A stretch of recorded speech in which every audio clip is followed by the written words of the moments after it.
So, makikita natin verse 6.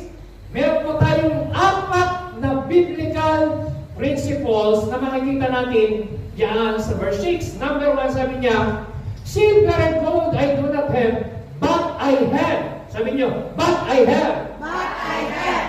I have. So, alam ni Pedro kung ano ang meron siya. Amen?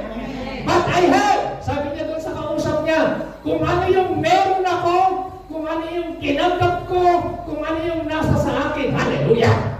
Kung ano yung ini-enjoy ko, kung ano yung ibinubuhay ko, kung ano yung nasa sa akin, iyon ang ibibigay ko sa iyo. Wala akong pera, silver and gold, wala ako niyan. Pero meron ako. At yung meron ako, kayang magbigay ng silver and gold. Hallelujah! Wala kang trabaho, pero yung meron ako, kayang magbigay ng trabaho. Hallelujah!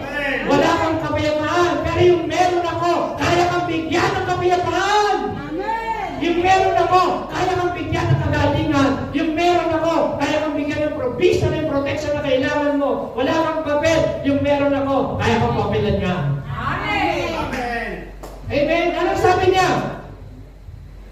I do not have, but what I have, I give you. You cannot give what you do not have. Kung ano yung meron ka, yun ang ibibigay mo. Amen? Amen? Amen.